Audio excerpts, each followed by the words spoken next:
Hello friends, जय हिंद। This is Shweta. Welcome to my YouTube channel Gyankunj with Shweta में आपका स्वागत है। तो कैसे हो आप लोग? आशा करती हूँ कि आप लोग बहुत अच्छे होंगे, स्वस्थ होंगे। और अगर आप लोगों ने मेरा चैनल सब्सक्राइब नहीं किया होगा तो please like and subscribe my channel. तो फ्रेंड्स, आज की वीडियो में हम जो सीटेट का 2018 का मॉडल पेपर है उसको हम लोग हल करेंगे। ये पेपर 1 रहेगा। और पिछले वीडियो में 2019 का जो मॉडल पेपर था उसको मैंने करवाया था। तो चलिए स्टार्ट करते हैं, ज़्यादा टाइम नहीं लेते हुए वीडियो को। क्वेश्चन नंबर फर्स्ट से। इस वीडियो में 30 क्वेश्चंस रहेंगे जो प्रीवियस ईयर में आए हुए हैं। ठीक है, तो क्वेश्चन 1 है, देख लेते हैं। क्वेश्चन फर्स्ट है कि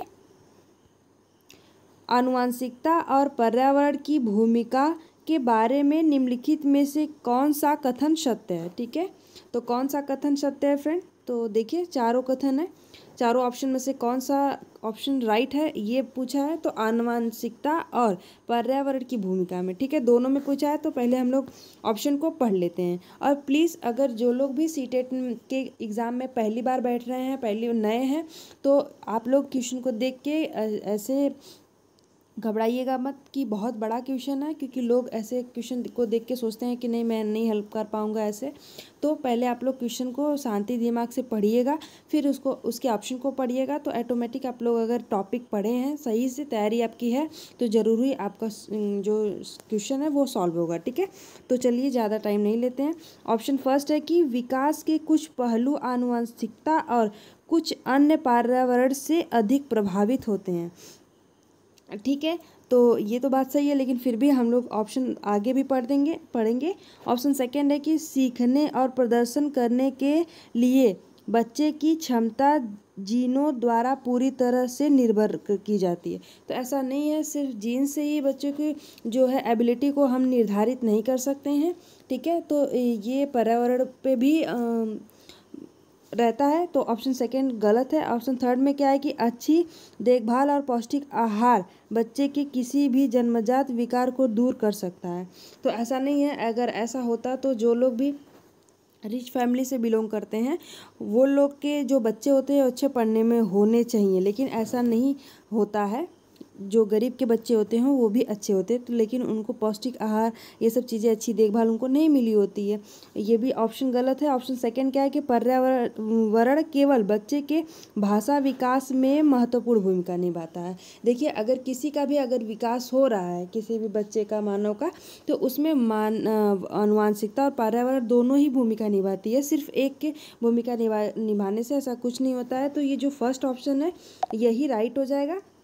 इसमें जो बात कही गई है कि विकास के कुछ पहलू आनुवंशिकता और कुछ अन्य पर्यावरण से अधिक प्रभावित होते हैं। ठीक है, तो ऑप्शन फर्स्ट ही इसका राइट हो जाएगा।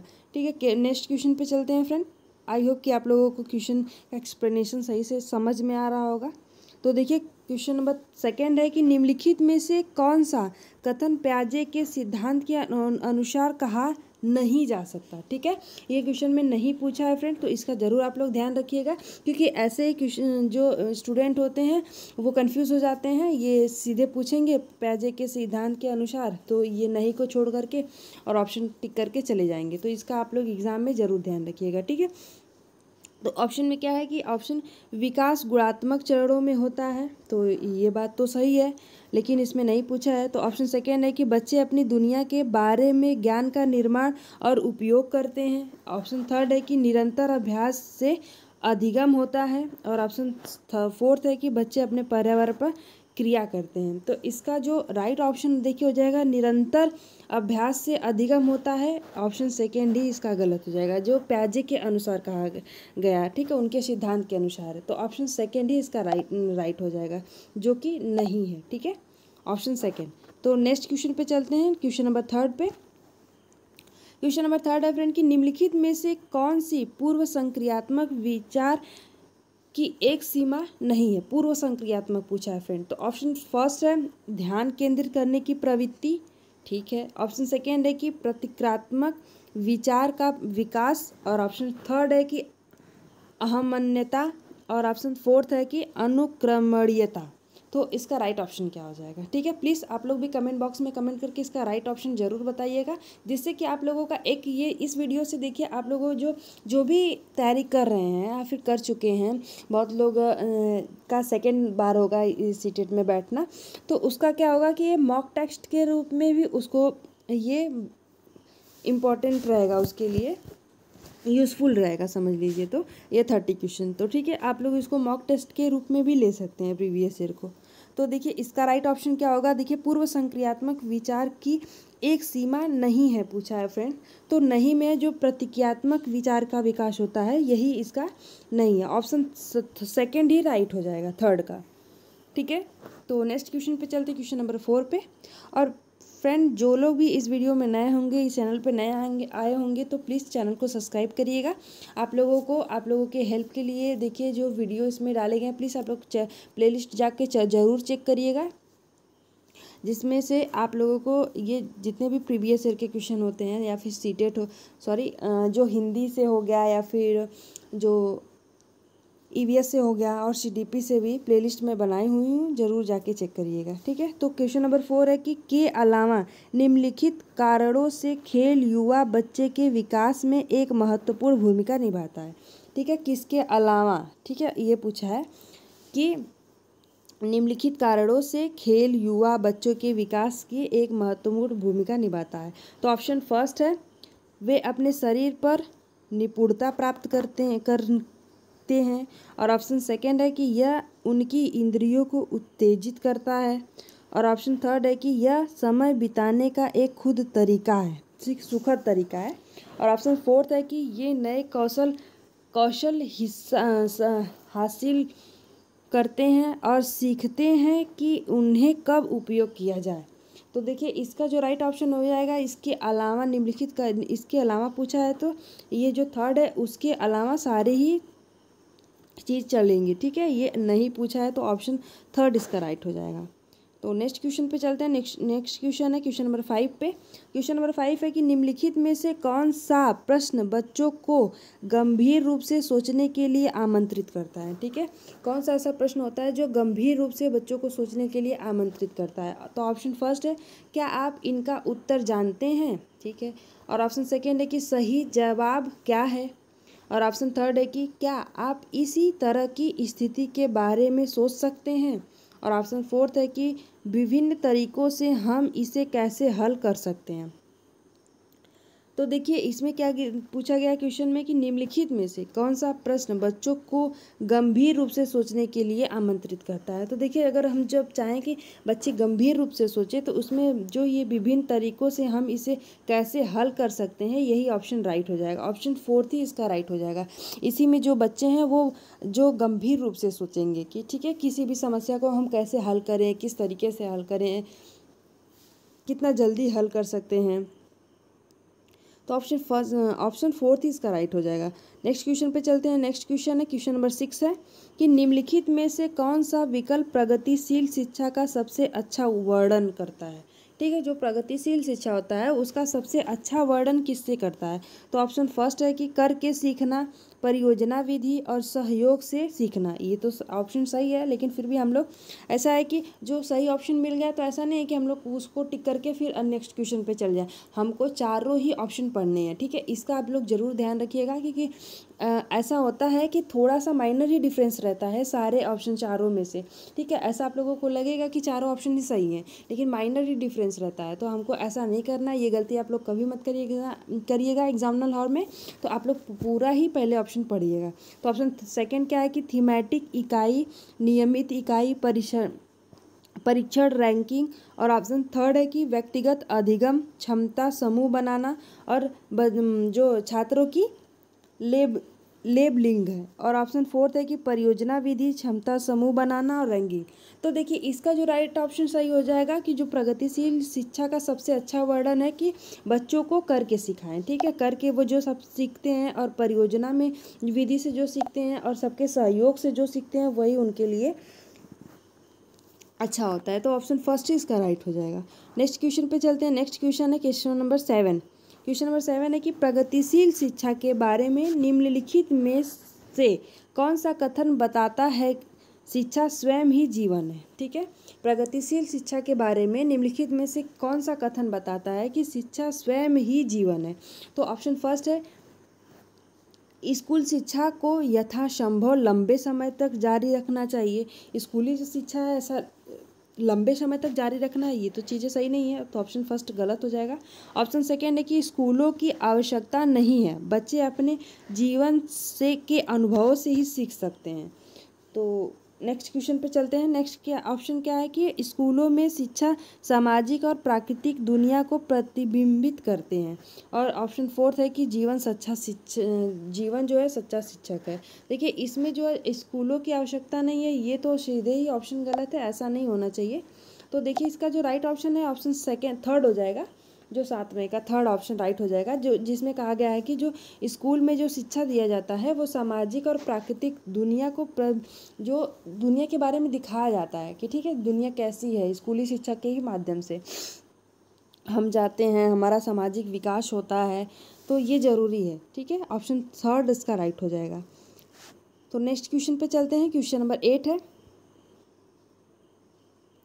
क्वेश्चन नंबर 8 है कि कोहलबर्ग के सिद्धांत के योगदान के रूप में निम्नलिखित में से किसे माना जा सकता है? ठीक है, किसे कोहलबर्ग के सिद्धांत के योगदान के रूप में निम्नलिखित में से किसे माना जा सकता है? तो ऑप्शन फर्स्ट है कि उनके सिद्धांत ने संज्ञानात्मक परिपक्वता और नैतिक परिपक्वता के बीच एक सहयोग का समर्थन किया है। ठीक है, ऑप्शन सेकेंड है कि इस सिद्धांत में विस्तृत परीक्षण प्रक्रिया है, विस्तृत परीक्षण प्रक्रिया है, तो ये भी देख लेते हैं, ये चीज़ें सही नहीं है।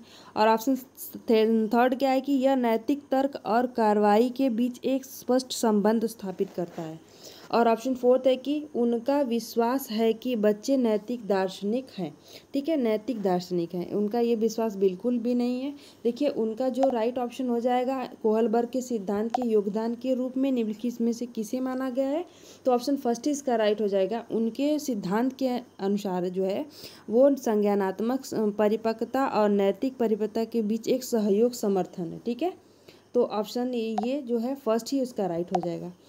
तो नेक्स्ट क्वेश्चन पे चलते हैं। आई होप कि फ्रेंड आप लोगों को जो है ये एक्सप्लेनेशन अच्छा लग रहा होगा और आप लोगों के लिए यूज़फुल होगा। तो प्लीज़ जो लोग भी इस वीडियो पे नए हैं तो चैनल को सब्सक्राइब करिएगा और वीडियोस को लाइक करिएगा। अपने फ्रेंड सर्कल में कम से कम 5 लोगों में शेयर करिएगा जिसको इस वीडियो की आवश्यकता होगी। ठीक है, तो नेक्स्ट क्वेश्चन है, क्वेश्चन नंबर 9 है कि निकटवर्ती विकास का क्षेत्र संबंधित करता है। ठीक है, संदर्भित करता है, सॉरी। तो जो निकटवर्ती विकास का क्षेत्र है वो किससे संदर्भित करता है? तो ऑप्शन फर्स्ट है उस चरण को जब अधिकतम विकास संभव है। ठीक है, उस चरण को जब अधिकतम विकास संभव है। और ऑप्शन सेकंड है कि उस विकासात्मक चरण को जब बच्चा सीखने की पूरी जिम्मेदारी लेता है। ठीक है, उस विकासात्मक चरण को जब बच्चा सीखने की पूरी जिम्मेदारी लेता है। और ऑप्शन थर्ड क्या है कि एक संदर्भ को जिसमें बच्चे सहयोग के सही स्तर के साथ कोई कार्य लगभग स्वयं कर सकते हैं। और ऑप्शन फोर्थ क्या है कि उस सीखने के बिंदु को जब सहयोग वापस लिया जा सकता है। तो इसका राइट ऑप्शन क्या हो जाएगा? तो देखिए जो निकटवर्ती विकास का जो क्षेत्र संदर्भित होते हैं तो ऑप्शन इसका सेकेंड ही राइट हो जाएगा। एक संदर्भ को जिसमें बच्चे सहयोग के सही स्तर के साथ कोई कार्य लगभग स्वयं कर सकते हैं। ठीक है, तो ऑप्शन थर्ड ही इसका राइट हो जाएगा। तो नेक्स्ट क्वेश्चन पे चलते हैं, क्वेश्चन नंबर 10 पे। तो क्वेश्चन नंबर 10 है फ्रेंड कि एक उभयलिंगी व्यक्तित्व क्या है? ऑप्शन फर्स्ट है कि लक्षणों वाले पुरुषों को संदर्भित करता है। तो ठीक है, लेकिन फिर भी हम लोग पढ़ते हैं। ऑप्शन सेकंड क्या है कि में आमतौर पर माने गए मर्दाना और स्त्री गुणों का समायोजन होता है। और ऑप्शन थर्ड है कि में दृढ़ और अहंकारी होने की आदत उभयलिंगी व्यक्तित्व में बता रहा है। और ऑप्शन फोर्थ है कि समाज के प्रचलित रूढ़िवादी लिंग भूमिकाओं का पालन करता है। तो ऑप्शन जो इसका जो राइट ऑप्शन हो जाएगा ऑप्शन सेकेंड ही इसका राइट हो जाएगा फ्रेंड। ऑप्शन सेकेंड में ही कही गई है बात कि में आमतौर पर माने गए मर्दाना और स्त्री गुणों का समायोजन होता है। ठीक है, उभयलिंगी व्यक्तित्व में ऑप्शन सेकेंड ही इसका राइट हो जाएगा। नेक्स्ट क्वेश्चन पे चलते हैं, क्वेश्चन नंबर 11 पे। क्वेश्चन नंबर 11 है फ्रेंड कि बच्चे को छोड़कर अन्य सभी के द्वारा लिंग भूमिकाएं ग्रहण करते हैं। ठीक है, बच्चों को छोड़कर अन्य सभी के द्वारा लिंग भूमिकाएं ग्रहण करते हैं, तो किसके द्वारा करते हैं? देखिए, जो ऐसे घुमा के क्वेश्चन पूछे जाते हैं इसमें देखिए आप लोगों को एक तरीके से निगेटिव वर्ड पूछा है कि बच्चे को डैश दिया है, को छोड़कर अन्य सभी के द्वारा लिंग भूमिकाएं ग्रहण की जाती है। बच्चा और जो इसमें से ऑप्शन है उसको छोड़ करके और सभी के द्वारा जो ये लिंग भूमिकाएं ग्रहण करते हैं। तो मीडिया फर्स्ट है, सेकेंड है सामाजिकरण, तो ये तो होगा नहीं इसके द्वारा, क्योंकि होता ही है लिंग भूमिकाएं ग्रहण, और संस्कृति के द्वारा भी होगा। तो इसका जो राइट ऑप्शन है वो फोर्थ हो जाएगा, मीडिया से भी नहीं होगा। ऑप्शन फोर्थ इसका जो ट्यूशन के द्वारा होता है, इससे कोई ऐसा इसका लेना देना नहीं है, तो ऑप्शन फोर्थ ही इसका राइट हो जाएगा। नेक्स्ट क्वेश्चन है क्वेश्चन नंबर 12। क्वेश्चन नंबर 12 है फ्रेंड की मानकीकृत परीक्षणों की आलोचनाओं में से एक यह है कि क्या है? ऑप्शन फर्स्ट है कि वे मुख्य रूप से मुख्य धारा की संस्कृति का प्रतिनिधित्व करते हैं और इसलिए पक्षपाती है। ठीक है, लेकिन फिर भी हम लोग पढ़ेंगे। ऑप्शन सेकंड क्या है कि उनकी भाषा को समझना मुश्किल है। ऐसा बिल्कुल भी बात नहीं है कि हम किसी की भाषा को नहीं समझ सके। और ऑप्शन थर्ड है कि परीक्षण बड़ी आबादी पर लागू नहीं किए जा सकते। ये भी सही नहीं है, हम किसी पे भी लागू कर सकते हैं। और ऑप्शन फोर्थ है कि वे बच्चे की क्षमता की स्पष्ट तस्वीर नहीं देते, तो ऐसा कोई नहीं देगा। ये जो ऑप्शन राइट हो जाएगा, ऑप्शन फर्स्ट ही इसका राइट हो जाएगा। ठीक है, तो नेक्स्ट क्वेश्चन पे चलते हैं, क्वेश्चन नंबर 13। क्वेश्चन नंबर 13 है फ्रेंड कि एकाधिक बुद्धिमानी का सिद्धांत कहता है कि क्या कहता है कि ऑप्शन फर्स्ट है कि बुद्धि तेजी से बढ़ाई जा सकती है, और ऑप्शन सेकंड है कि बुद्धि कई प्रकार की हो सकती है। ये तो बात सही है, बुद्धि कई प्रकार की होती है, वो भी किसके अनुसार, प्लीज़ आप लोग कमेंट बॉक्स में कमेंट करिएगा। और ऑप्शन थर्ड है कि पेपर पेंसिल परीक्षण सहायक नहीं है। और ऑप्शन फोर्थ है कि प्रभावी अध्यापन के द्वारा बुद्धि बढ़ाई जा सकती है।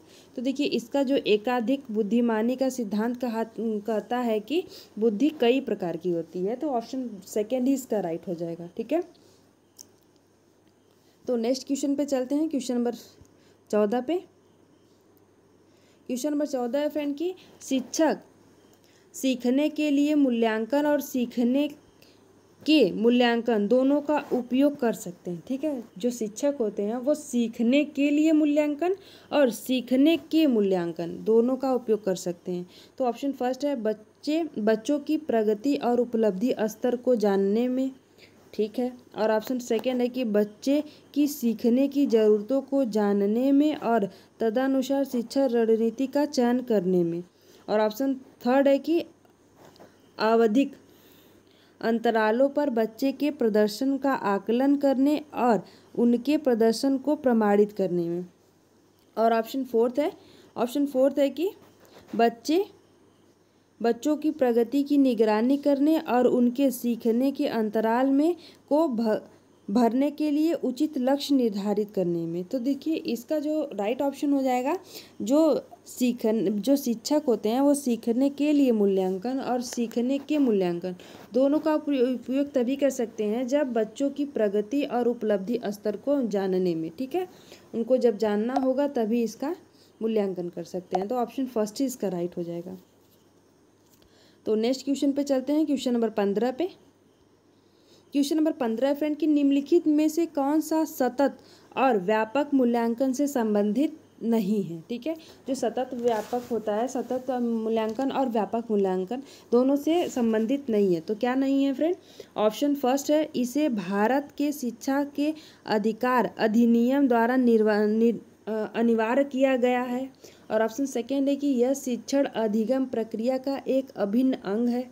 और ऑप्शन थर्ड है कि यह विभिन्न शिक्षा क्षेत्रों में बच्चे की उपलब्धि पर केंद्रित है। और ऑप्शन फोर्थ है कि यह बच्चों को धीमे, खराब या बुद्धिमान के रूप में चिन्हित करने में उपयोगी होता है।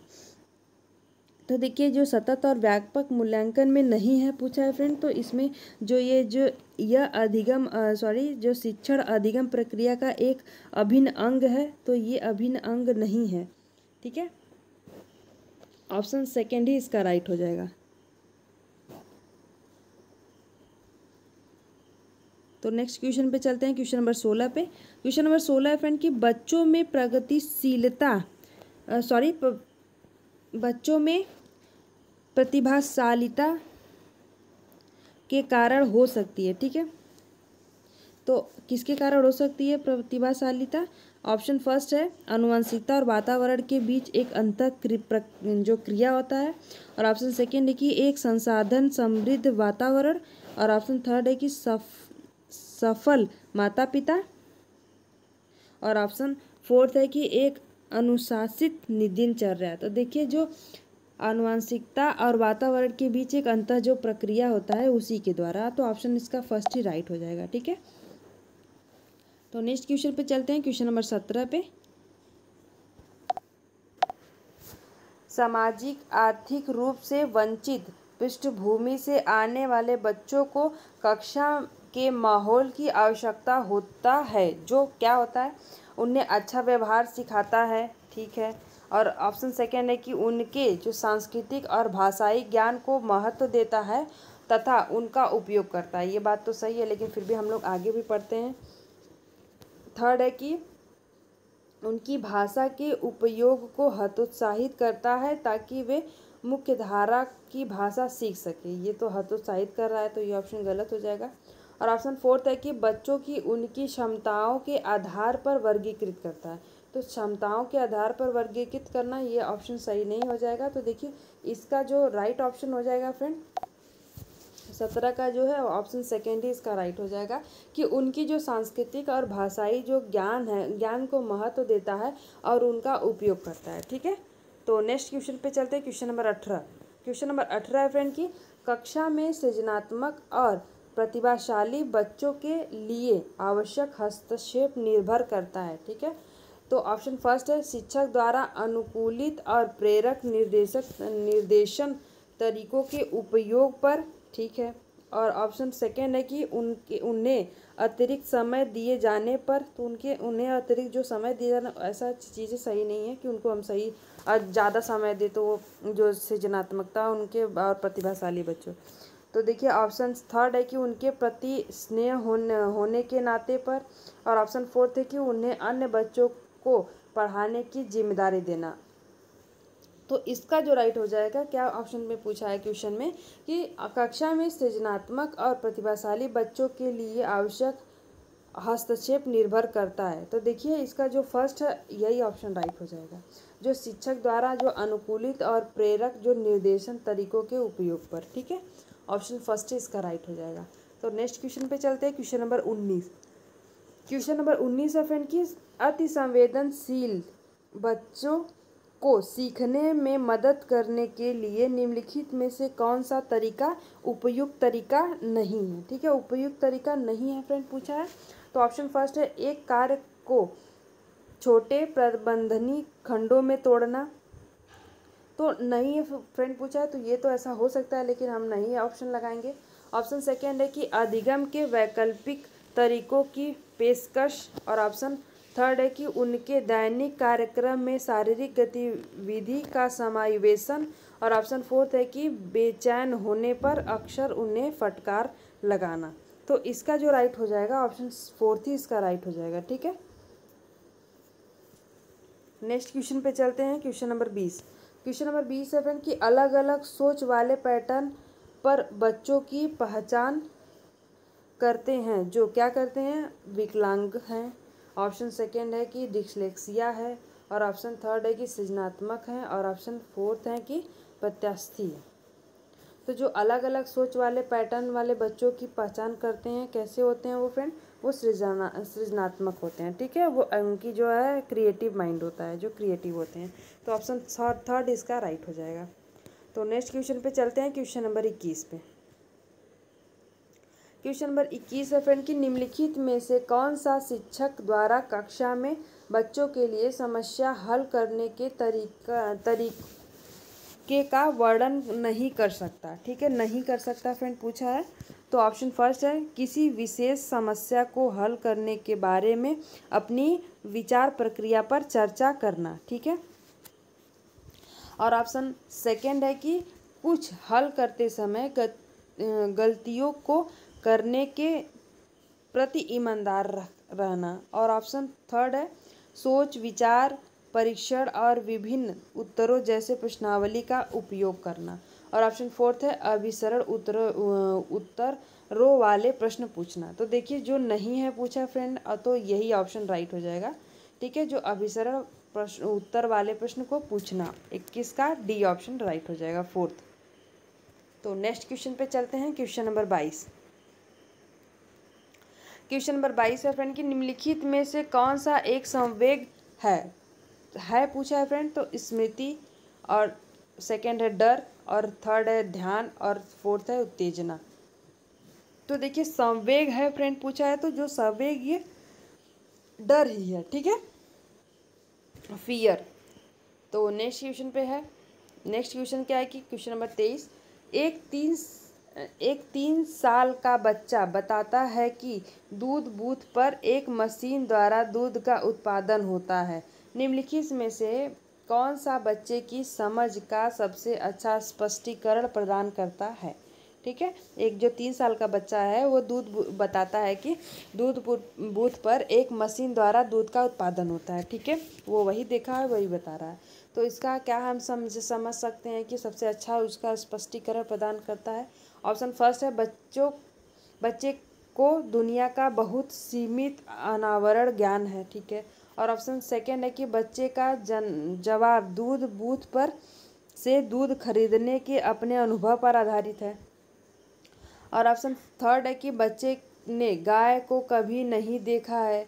और ऑप्शन फोर्थ है कि बच्चे का परिवार बच्चे को प्रेरक वातावरण प्रदान नहीं करता है। तो देखिए इसका जो राइट ऑप्शन हो जाएगा उसके अनुसार जो बच्चा है, ऑप्शन सेकंड इसका राइट हो जाएगा। जो बच्चे का जवाब दूध बूथ पे से दूध खरीदने के अनुभव पर आधारित है। वो दूध बूथ पर गया है, वहाँ से बच्चे उसको दूध मिला है, जो बचपन से वही काम किया है। मान लीजिए कोई छोटा बच्चा है, मैं उसको डेली अपने साथ दूध ले जाने जा रही हूँ, दूध बूथ पर ले जा रही हूँ, अपना पैकेट वाला दूध देते हैं, मैं वहाँ से लेके आ रही हूँ। तो बच्चा कभी देखा ही नहीं है, जो अपना अनुभव है उसी को वो बता रहा है, उसके अनुभव के अनुसार हम जाते हैं, दूध हमको वहीं से मिलता है, तो उसको लगेगा कि नहीं ये मशीन से निकाला जाता है। ठीक है, ऑप्शन सेकेंड ही इसका राइट हो जाएगा। नेक्स्ट क्वेश्चन है क्वेश्चन नंबर 24। क्वेश्चन नंबर 24 क्या है कि निम्नलिखित में से कौन सा शिक्षक की भूमिका का सबसे अच्छा वर्णन करता है। ठीक है, जो शिक्षक की भूमिका का सबसे अच्छा वर्णन करता है। ऑप्शन फर्स्ट है कक्षा में शिक्षक की सबसे महत्वपूर्ण भूमिका अनुशासन को बनाए रखना है। ठीक है, ऑप्शन सेकंड है कि एक शिक्षक को निर्धारित पाठ्य पुस्तक का पालन करना चाहिए। ठीक है, निर्धारित पाठ्य पुस्तक का पालन तो बिल्कुल नहीं करना चाहिए, और अनुशासन बनाए रखना चाहिए। ठीक है, लेकिन ये देखते हैं। थर्ड है कि पाठ्यक्रम को समय पर पूरा करने के साथ साथ दोहराने के लिए पर्याप्त समय देना चाहिए। और ऑप्शन फोर्थ है कि आराम के लिए जगह बनाना जहां बच्चे संवाद और पूछताछ के माध्यम से सीखते हैं। ठीक है, यही ऑप्शन राइट हो जाएगा, जहां बच्चे जो संवाद कर सके और पूछताछ के माध्यम से सीखते हैं। तो ऑप्शन फोर्थ ही इसका राइट हो जाएगा। नेक्स्ट क्वेश्चन पे चलते हैं, क्वेश्चन नंबर 25 पे। क्वेश्चन नंबर 25 है फ्रेंड कि निम्नलिखित में से कौन सा कक्षा समृद्ध शिक्षा को प्रोत्साहित करती है। ठीक है, तो किसे करती है। ऑप्शन फर्स्ट है कि वह कक्षा जिसमें प्रदर्शित विभिन्न प्रकार की सामग्री बच्चों की पहुंच से परे हो ताकि सामग्री लंबे समय तक चलती रहे। और ऑप्शन सेकेंड है कि वह कक्षा जिसमें खुली गतिविधि होने जो कोने हो और विभिन्न प्रकार के बाल साहित्य खुली ताकि शेल्फ में रखी हो, जो एक दिन के लिए किसी समय प्राप्त किया जा सके। और ऑप्शन थर्ड है कि अलमारी में अच्छी तरह संगठित सामग्री वाली कक्षा जहां सामग्री को सप्ताह में एक बार मुक्त खेल के लिए बाहर लाया जाता हो। और ऑप्शन फोर्थ है कि पाठ्य पुस्तक सामग्री द्वारा संचालित संरचित और योजनाबद्ध अधिगम वाली कक्षा। तो इसका राइट ऑप्शन क्या हो जाएगा? निम्नलिखित में से कौन सा कक्षा समृद्ध कक्षा को प्रोत्साहित करता है? ठीक है, तो इसका जो राइट ऑप्शन हो जाएगा ये ऑप्शन सेकेंड ही राइट हो जाएगा इसका, कि जो कक्षा में जिसमें खुली गतिविधियों ये होने, यहाँ पे ये गलत मिस्टेक है, यहाँ पे टाइपिंग मिस्टेक है। ठीक है, इसका जो सेकेंड ही ऑप्शन राइट हो जाएगा। तो नेक्स्ट क्वेश्चन पे चलते हैं, क्वेश्चन नंबर 26। क्वेश्चन नंबर 26 है फ्रेंड की निम्नलिखित में से कौन सा कक्षा में पाठ्य पुस्तकों की भूमिका का सबसे अच्छा वर्णन करता है? ठीक है, जो पाठ्य पुस्तकों की भूमिका का सबसे अच्छा वर्णन करता है, ऑप्शन फर्स्ट है वे कक्षा में उपलब्ध संसाधन और संदर्भ सामग्री में से एक है, और ऑप्शन सेकेंड है कि वे एक राज्य या राष्ट्र में अधिगम में एक रूपता बनाए रखते हैं, और ऑप्शन थर्ड है कि वे अध्ययन के पाठ्यक्रम के बारे में शिक्षकों और माता पिता को मार्गदर्शन प्रदान करते हैं, और ऑप्शन फोर्थ है कि वे संसाधन रहित संदर्भ में सबसे आवश्यक अधिगम संसाधन बनाते हैं। तो जो 26 का राइट ऑप्शन हो जाएगा फ्रेंड, ऑप्शन फर्स्ट ही इसका राइट हो जाएगा, वे कक्षा में उपलब्ध संसाधन और संदर्भ सामग्री में से एक हैं। ठीक है, ऑप्शन फर्स्ट ही इसका राइट हो जाएगा।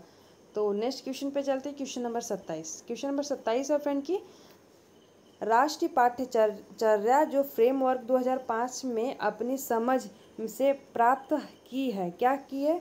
ऑप्शन फर्स्ट है मानवतावाद, और ऑप्शन सेकेंड है व्यवहारवाद, और ऑप्शन थर्ड है रचनावाद, और ऑप्शन फोर्थ है संज्ञानात्मक सिद्धांत। तो इसका राइट ऑप्शन क्या होगा? प्लीज़ कमेंट बॉक्स में आप लोग कमेंट करके इसका राइट ऑप्शन ज़रूर बताइए। देखिए, जो पाठ्यचर्या जो है वो 2005 जो फ्रेमवर्क राष्ट्रीय है, इसका जो समझ में क्या प्राप्त है, तो देखिए इसका जो राइट ऑप्शन हो जाएगा ये ऑप्शन थर्ड हो जाएगा, जो रचनावाद होता है इसी से ये प्राप्त होता है। ठीक है, रचनावाद ऑप्शन राइट हो जाएगा। तो नेक्स्ट क्वेश्चन है क्वेश्चन नंबर 28 पे। क्वेश्चन नंबर 28 है कि कक्षा में बच्चों को प्रेरित समझा जा सकता है। ठीक है, प्रेरित समझा जा सकता है यदि वे अच्छे तरह से वर्दी पहनने स्कूल में आते हैं। तो अच्छे तरह से अगर ये तो चीज़ें सही नहीं है। और ऑप्शन सेकेंड है कि वे कक्षा में अनुशासन बनाए रखें, बात कुछ हद तक ठीक है। और ऑप्शन सेकेंड है कि वे सभी उपलब्धि में नियमित हैं, और ऑप्शन फोर्थ है कि वे शिक्षक से स्पष्टीकरण ज्ञान प्राप्त करने के लिए प्रश्न पूछते हैं। तो यही इसका राइट हो जाएगा। जो भी बच्चे अगर एक्टिव हैं क्लास में वो सबसे बेस्ट माने जाएंगे, और वो जितने ही क्वेश्चन पूछ रहे हैं तो आप समझिए कि वो आपके जो लेक्चर आप दे रहे हैं, जो भी चीज़ें पढ़ा रहे हैं उसमें इंटरेस्ट ले रहे हैं, वो चीज़ें उनको समझ में आ रही हैं, तभी वो क्वेश्चन पूछ रहे हैं। ठीक है, तो नेक्स्ट क्वेश्चन है क्वेश्चन नंबर 29।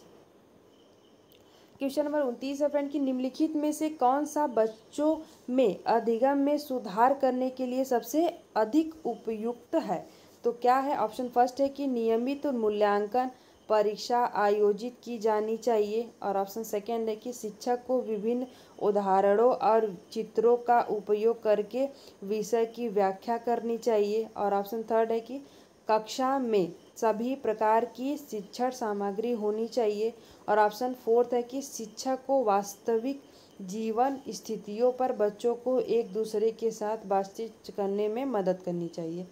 तो 29 का जो सबसे राइट ऑप्शन हो जाएगा, सबसे सही जो है, जो वास्तविक जीवन परिस्थिति पर बच्चों को एक दूसरे के साथ बातचीत करने में मदद करनी चाहिए। ठीक है, ऑप्शन फोर्थ ही इसका सबसे राइट हो जाएगा, सबसे अच्छा क्वेश्चन है। और आज के वीडियो का सबसे लास्ट क्वेश्चन रहेगा। लास्ट क्वेश्चन है क्वेश्चन नंबर 30 कि अनुशासन जो अधिगम वातावरण में एक महत्वपूर्ण भूमिका निभाता है कि किस तरह की मदद करता है? ठीक है, किस तरह की मदद करता है? ऑप्शन फर्स्ट है बच्चों को अपनी शिक्षा को विनियमित और मॉनिटर करने के लिए, और ऑप्शन सेकेंड है कि चुप्पी साधने के रखने के लिए, और ऑप्शन थर्ड है कि शिक्षकों को निर्देश देने में, और ऑप्शन फोर्थ है कि बच्चों को उनके पाठ रटकर याद करने में। तो इसका राइट ऑप्शन क्या हो जाएगा? देखिए, याद करने में ये तो चीज़ें सही नहीं है, और चुप्पी साधने में देखिए इसका जो राइट ऑप्शन हो जाएगा ऑप्शन फर्स्ट ही हो जाएगा, जो बच्चों को अपनी शिक्षा को विनियमित करने और मॉनिटर करने के लिए करना चाहिए। ठीक है, ऑप्शन फर्स्ट ही इसका राइट हो जाएगा। तो ये आज का वीडियो यहीं समाप्त होता है फ्रेंड। जो 30 क्वेश्चन है ये पूरे कंप्लीट हुए हैं। जो 2018 का सीटेट का पेपर फर्स्ट है, ठीक है, सीडीपी का। तो चलिए नेक्स्ट वीडियो में मिलते हैं नेक्स्ट टॉपिक के साथ, किसी और ईयर के प्रीवियस ईयर को लेकर के। ठीक है फ्रेंड, आई होप कि आप लोगों को वीडियो अच्छा लग रहा होगा और यूज़फुल लगा होगा। तो प्लीज़ वीडियो को लाइक करिएगा, चैनल को सब्सक्राइब करिएगा और प्लीज़ अपने फ्रेंड सर्कल में ज़रूर सेंड करिएगा लिंक को, कि उन लोगों को भी वीडियो की जो है वीडियो मिल सके। तो चलिए मिलते हैं नेक्स्ट वीडियो में, तब तक के लिए thank you so much, take care friend, जय हिंद।